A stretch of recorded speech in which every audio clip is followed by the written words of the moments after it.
good. Thank you. So, good morning, everybody. Good morning. I think this should come on, or it is on maybe. Doesn't sound that on, but... yes, I'll start with a PowerPoint. Oops, it'll come up in a second. Everything's coming up in a second. Well, I'm up here already, but you know what I mean. This is coming up in a moment. So there we go. So what we're going to do, this is Cafe Church, as you may have picked up from some of the clues around. And at Cafe Church, we always look at what we call a foundational topic. Now, some might say, well, that's a very simple topic. Well, not really. Foundational means you want to build on this.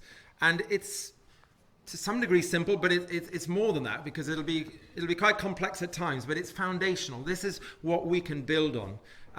And so that's what we always do during Cafe Church. And so this is today's topic. Is the Bible really true? Now, there's about 100 million copies of the Bible. Here's an example.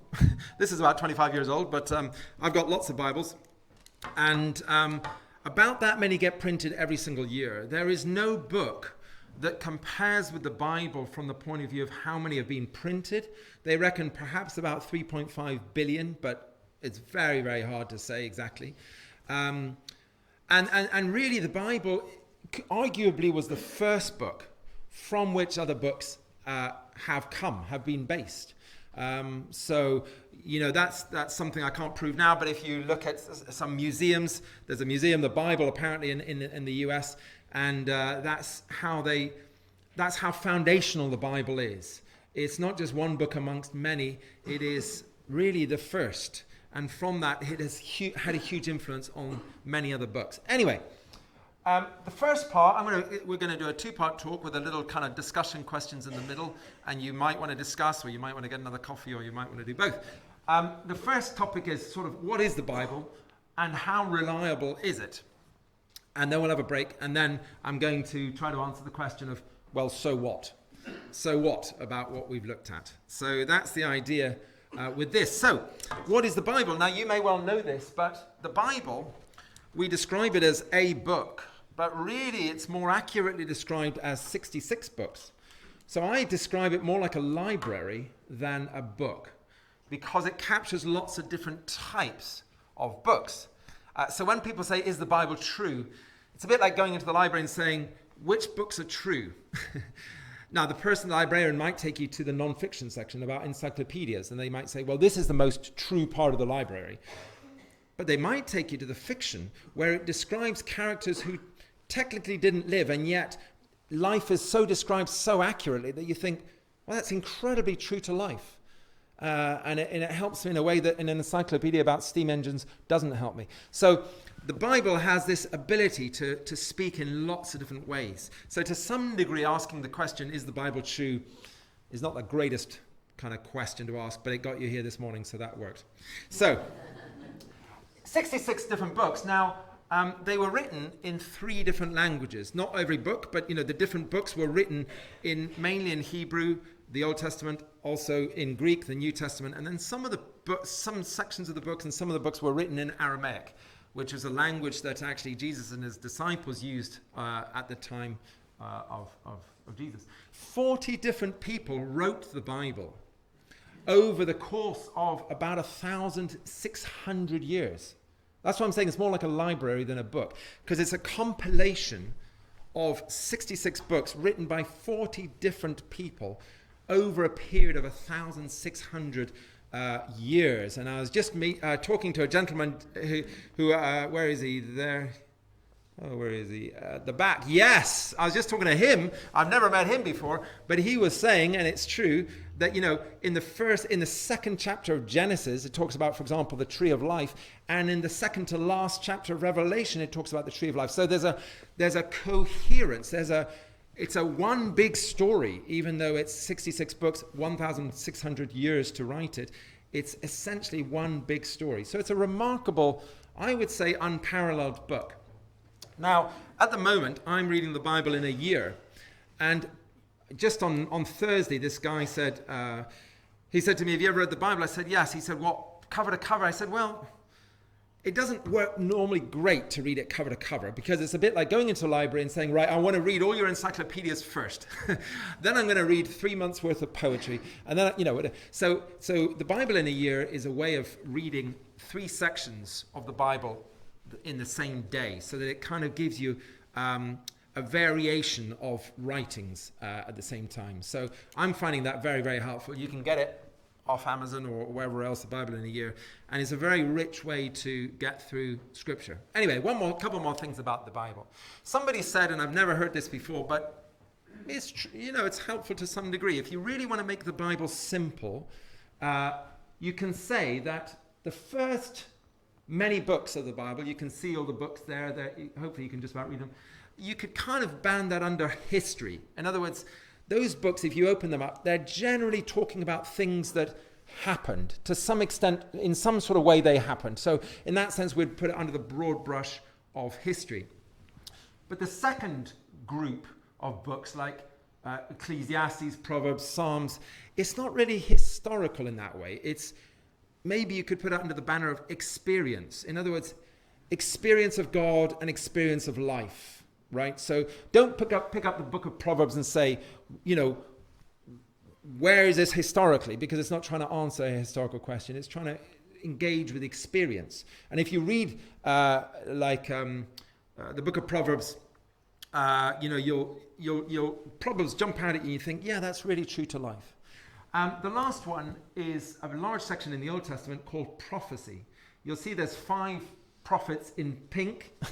They are the major prophets, and they're only major because their books are much longer.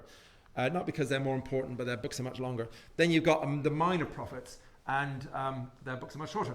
Then you've got the New Testament, Matthew, Mark, Luke, and John. And again, you could argue these are historical. In other words, it's stuff that claim to really happen, if you know what I mean. And you can, secular, even people who don't believe in God, don't even believe in the Bible, they can still attest to the historicity, the historical accuracy of this. And it's not just Matthew, Mark, Luke, John, but it's also the book of Acts, which is how the church began. So if you read that, it's stories about stuff that happened, right? So that's what we call history. But again, you've got then the letters, these purple ones, and by Paul, and the other letters written by other people. And that is about, to some degree, experience of how do we follow God. So do you know what I mean? If you read the Bible from cover to cover, you're going to be, it's not the richest way. It's like, saying, well, I believe in a balanced diet. So this week, I'm going to just eat meat. And then next week, I'm just going to eat my dessert. And then next, whatever. Better to mix them all.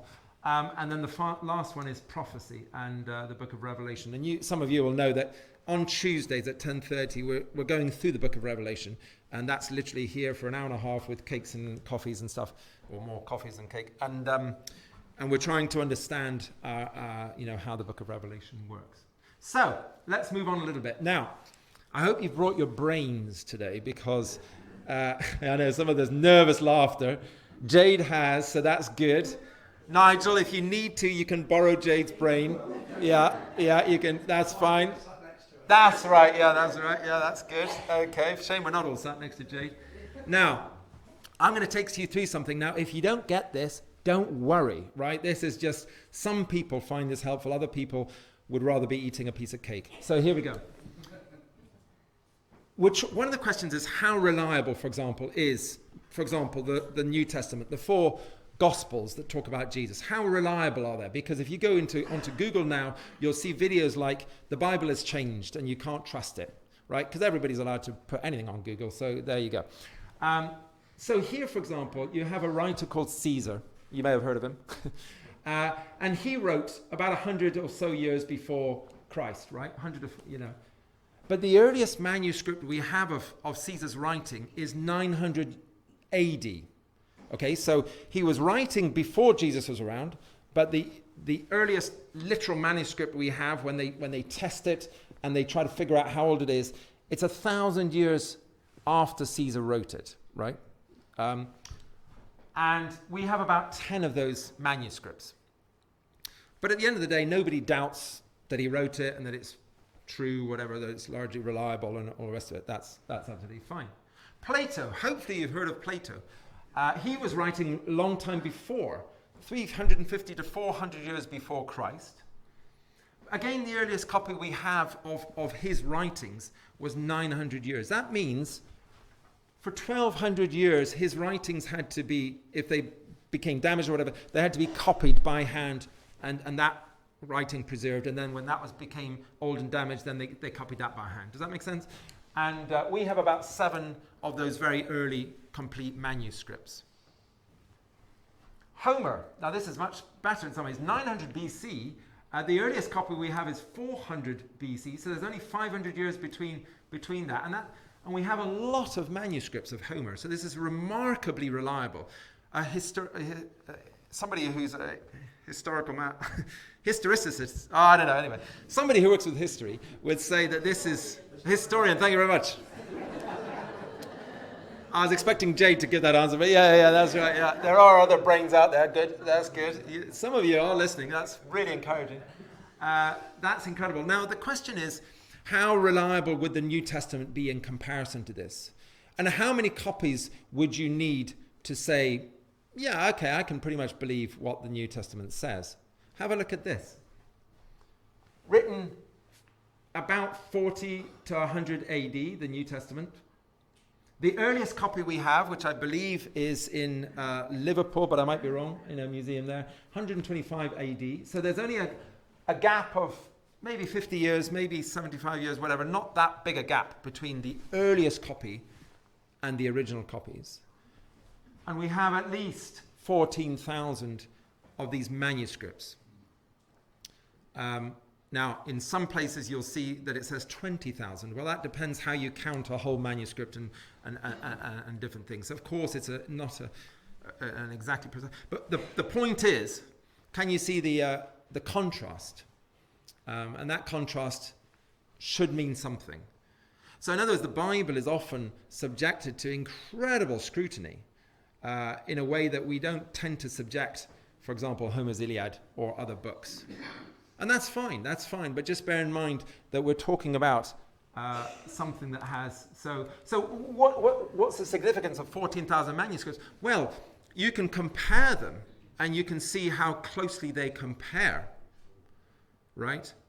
And so from memory, you know, when you compare some of them that maybe they found like as far away as Russia or whatever, and in the, you know, in Europe, maybe in Africa, you find these different manuscripts. You can compare them and say, well, how much has changed between those manuscripts?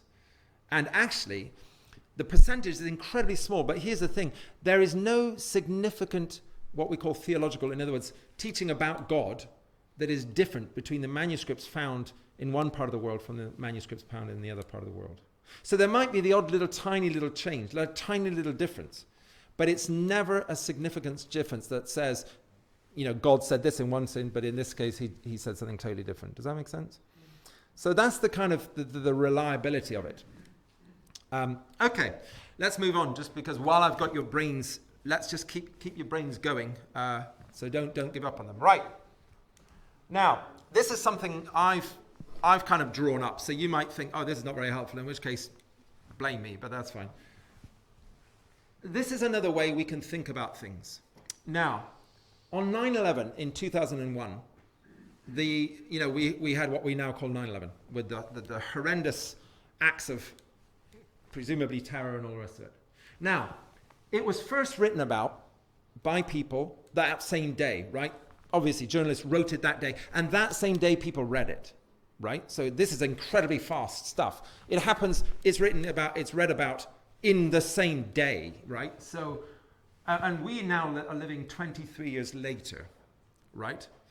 Now, there's a few things about this. That would mean that I could go to the States and I could probably talk to people who literally say they saw what happened because they're still alive, right? So when somebody wrote about it on that day, if they made up a load of rubbish, then what they would say wouldn't stand for long, because loads of people read it that same day and they say, well, this is not what happened at all, if you know what I mean. And there would be a whole load of contention around that.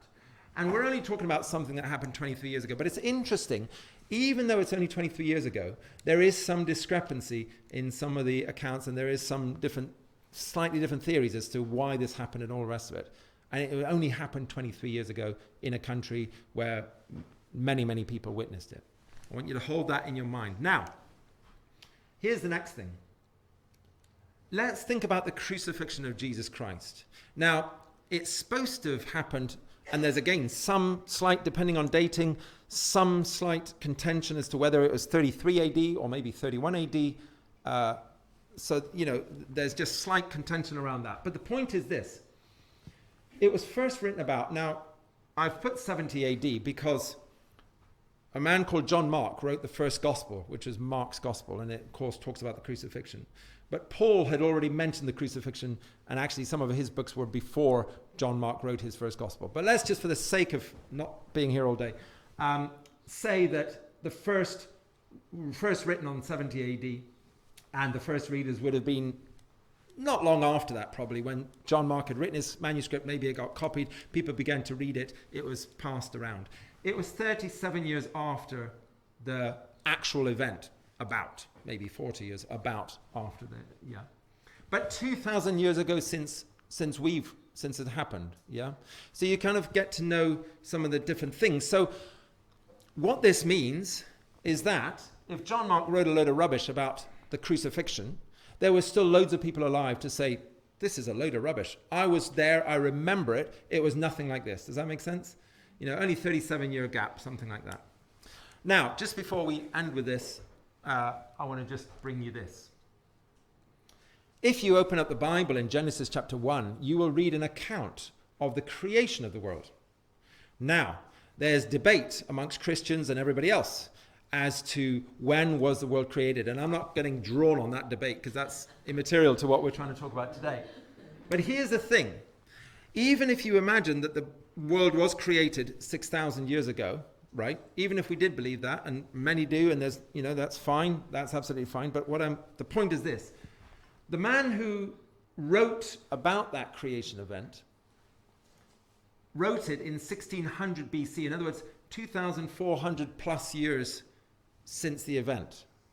Now you might say, well, how did he do that? Because he wasn't there. In fact, he was 2,400 years late, at least.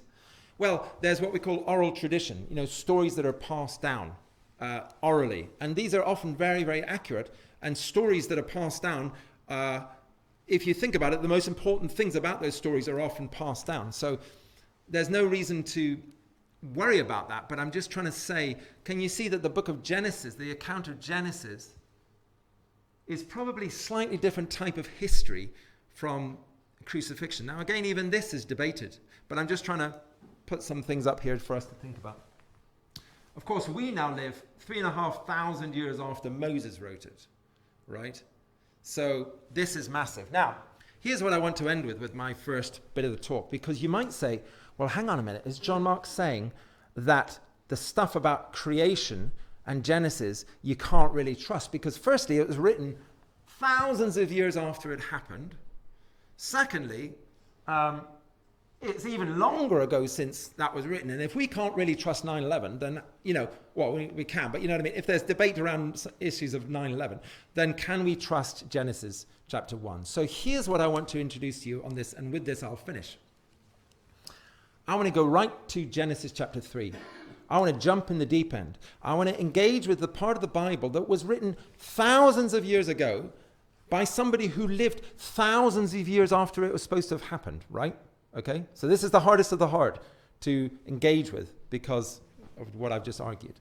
Now, here's how Genesis 3, the story goes. I won't tell it all, but we just have a bit of time for this.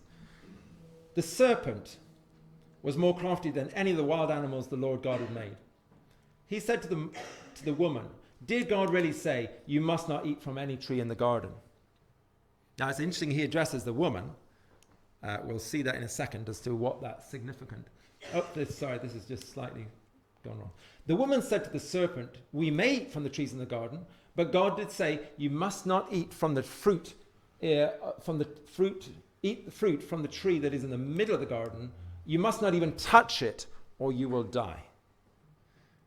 Now, does anybody know what's correct about what she says and what's not quite correct? Anybody want to hazard a guess while I get a drink of water?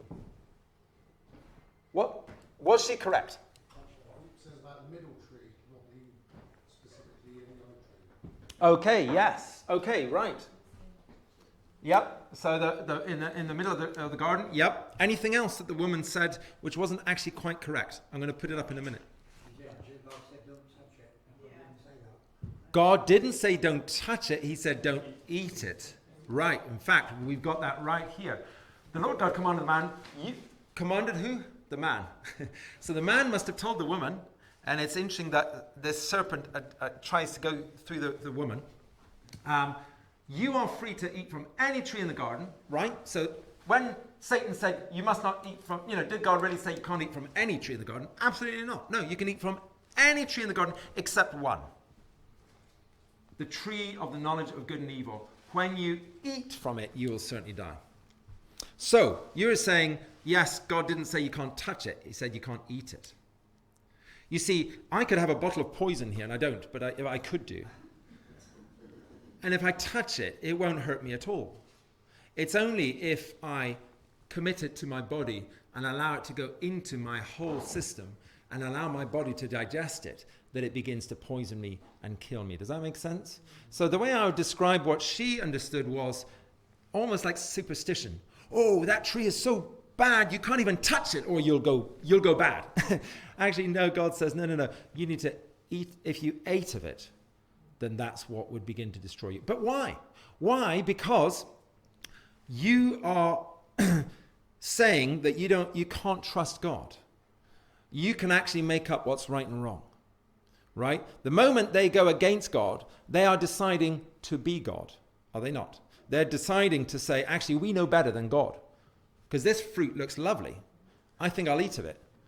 And so in that moment, they begin to know right and wrong because they're actually creating it. They're creating wrong. At that moment, everything changes. But Satan says, you will certainly not die. God knows that when you eat of it, your eyes will be opened. You'll be like God, knowing good and evil. Of course, that's half true. Yes, now they know good and evil, but in a way that has separated them from the source of God, from God. Now, you might say, well, hang on a minute. This is just a bizarre story, and why have a fruit like that anyway? Well, take any relationship. Imagine two people are married, and the one lies to the other, right? Tells a lie about where they were last night, about what they did, about where they put the money, about whatever it is. It doesn't matter. They tell a lie. The moment that person finds out that they lied, what's happened to the relationship? It's got massively ruptured. Yes. Now you might say, well, that's unfair. I mean, it's only a lie. No. That is the way life works. You can't have a relationship where there's trust and then one person breaks trust and the trust is not broken. Now, of course, it could be restored. You could say, look, I'm sorry for what I said. I really am. And maybe that person will choose to forgive you and absorb that pain and let go of it and choose to trust you again. So all that is possible. What I'm trying to say is that the stuff of Genesis, even though it was written thousands of years ago and by somebody who wrote it thousands of years after the event, actually unlocks truths for us that can actually speak truth to us. Right? So if you say, well, was there really a serpent? Was there really a garden? Well, I would say, look at the bigger question. Does what this serpent say and does what happens in this story ring true? Can you have a relationship where you can lie to the other person and yet not affect the relationship? Not really, no. You begin to rupture things. So, what I wanted you to end with, just with this, we're just going to have a bit of a break now, and you're welcome to get another drink or a cake or whatever, but also in your groups, you might want to discuss just these two questions. What do you think about the Bible, and in what ways do you find the Bible to be true? So if you get a moment to discuss that, that'd be great, and then we'll come together just for the last little bit in a few minutes.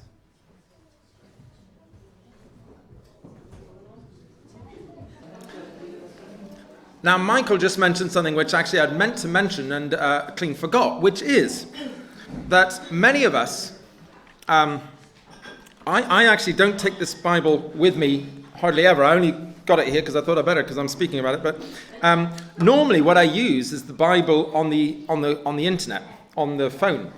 And there's one of the huge advantages of having it on your phone, and the app you're talking about is called YouVersion, as in YOU version, and it's free, of course.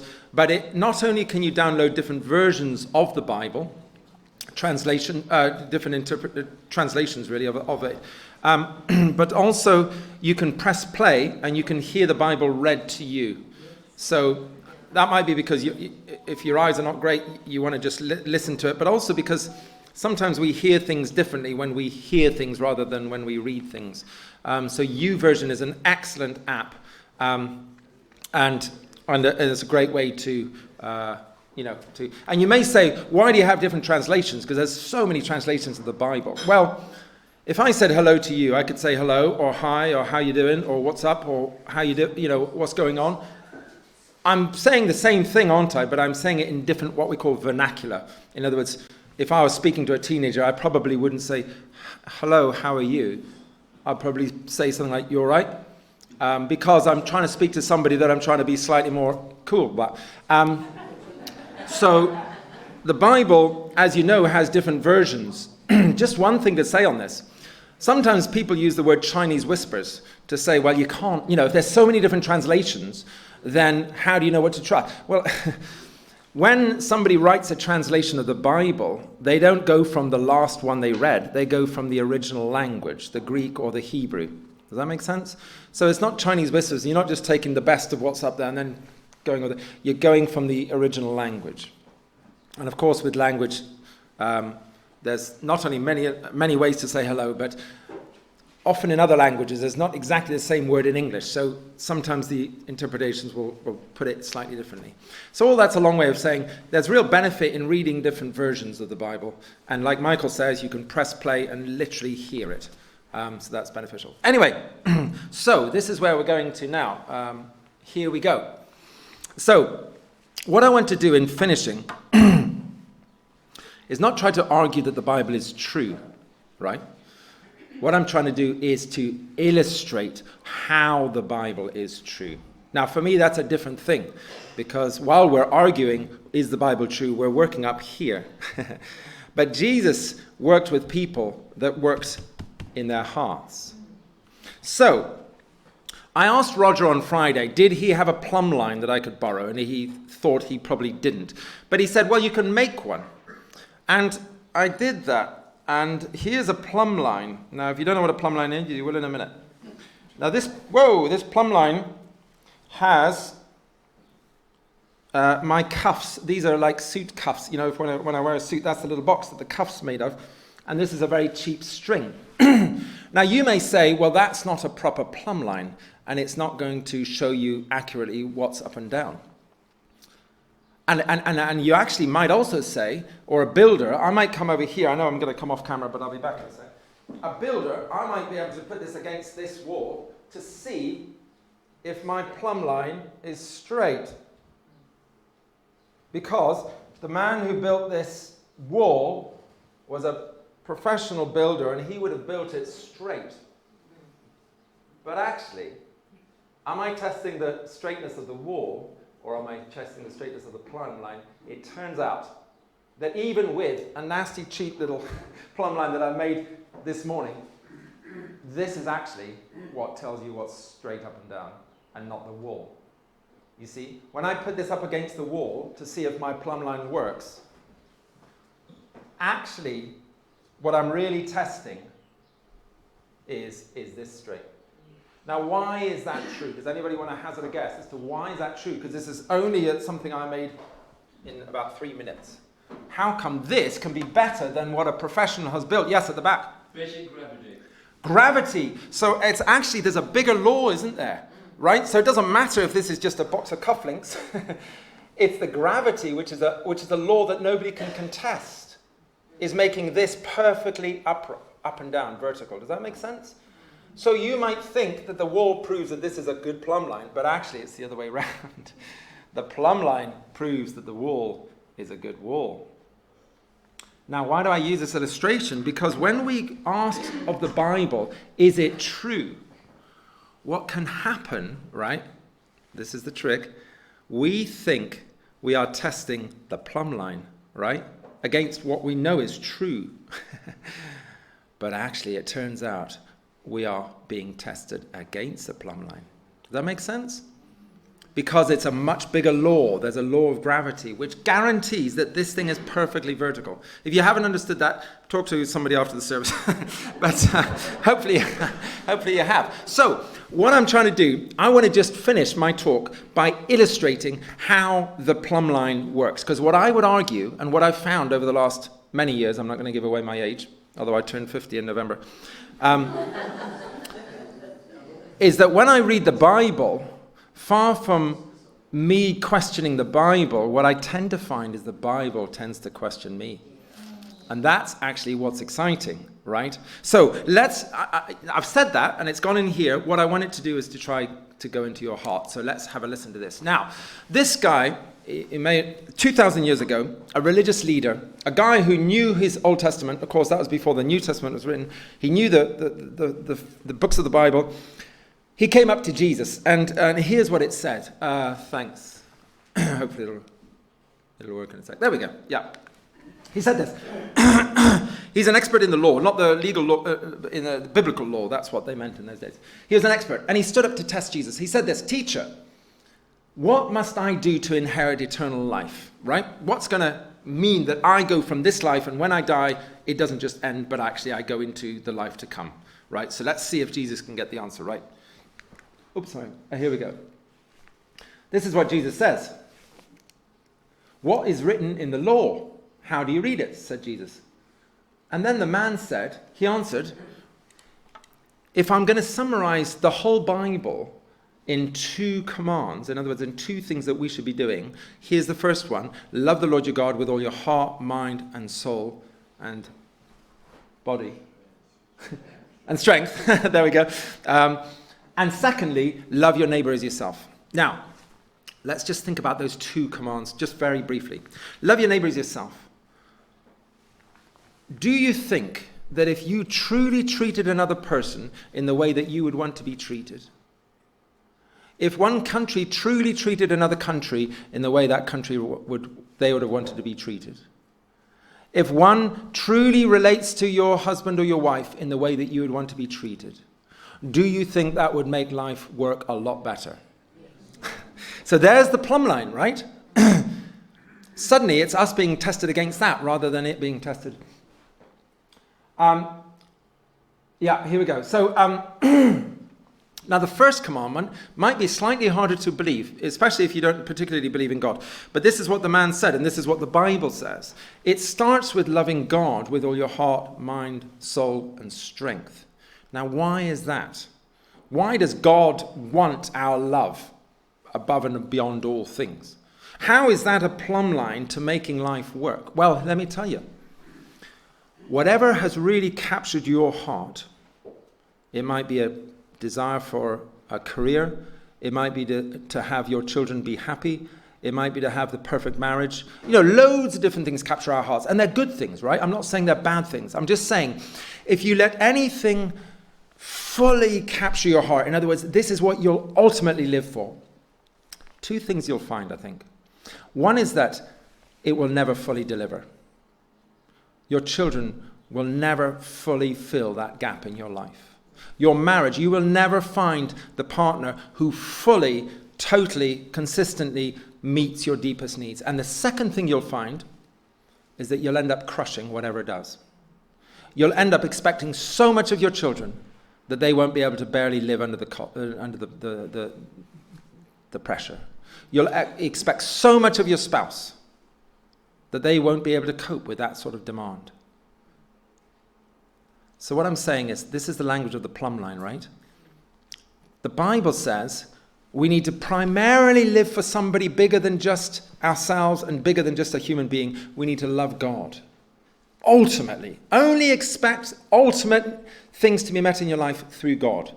That doesn't mean to say don't get married. It means don't expect of your spouse what ultimately only God can deliver. And secondly, love your neighbor as though you were loving yourself. And if you could do that, actually, a lot of life would be unpacked. Now, let me just say, so Jesus says, you've answered correctly, do this and live. But the man said, to try to justify himself, and who is my neighbor? In other words, now this is interesting, right? So the man already believes that he loves God with everything, and nobody can really contest that because they don't know his heart. But he's saying, well, who is my neighbor? Who should I love as though they are myself? And of course, Jesus tells that wonderful parable of the Good Samaritan. Very briefly, there was a man walking from Jerusalem down to Jericho, windy road through the hill country. He's set upon by bandits. He's beaten up. He's bloodied. He's robbed. He's left on the side of the road to die. Along comes a priest, and you would have thought, you would have hoped that a priest would help out. The priest sees this bloodied man, beaten up, and to be honest, if he's a good priest, he wouldn't want to touch that. Now, I'd say what a good priest. In the Jewish religion, if you touched blood, you became unclean. So this Jewish priest says, whoa, I got to go on the other side of the road. So he goes on the other side of the road. Now, you might think that's shocking. But the guy who's listening to the story is like, yeah, of course. You wouldn't want to touch anybody who's bloodied because, and they might even be dead. If you touch a dead body, then you're even unclean with that.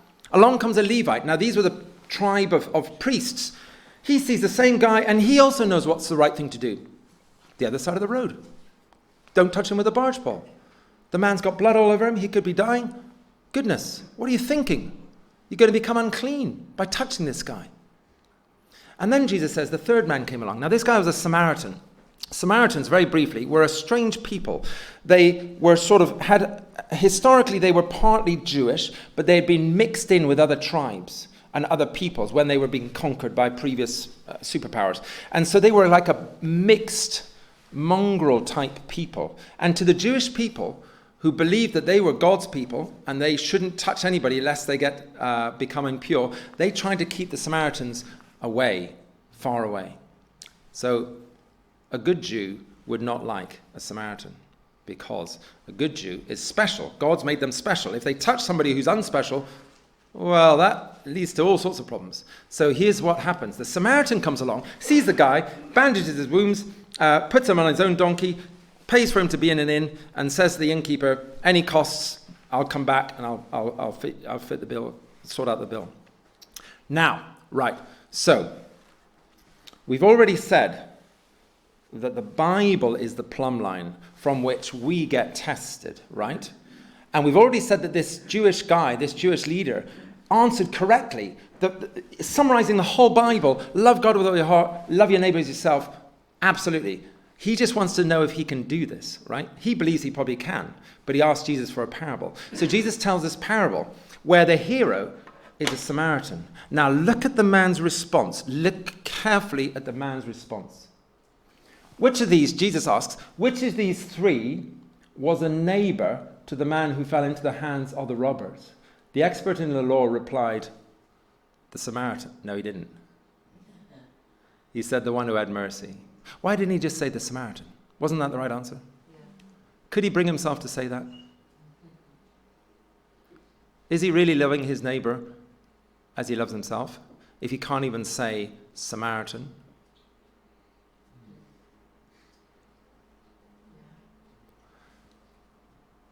So Jesus says, go and do likewise.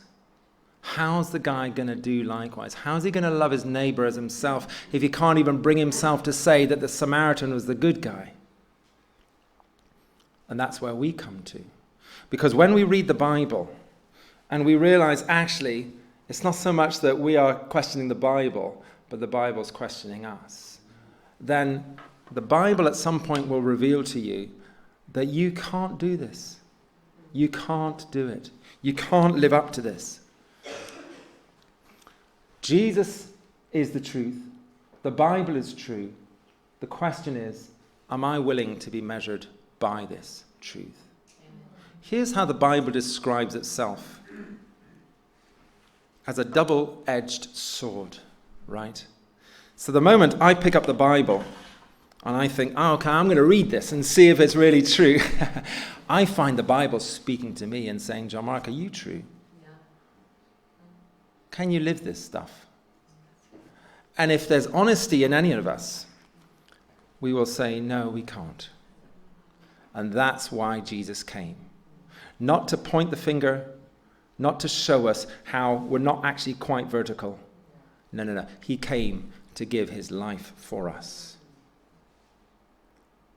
This week, there's been things that I've thought, Lord, that was wrong. That was wrong of me to do that. To be in that place, to have done that. I failed. But then God says to me, do you know what? I didn't choose you because you were perfect. I chose you to give you my life, my perfection. To robe you and clothe you in what I have done. Because only one person is the truth, and that is Jesus. Only one book is true because it speaks of Jesus, and it is wonderfully interlinked with the person of Jesus, and that is the Bible.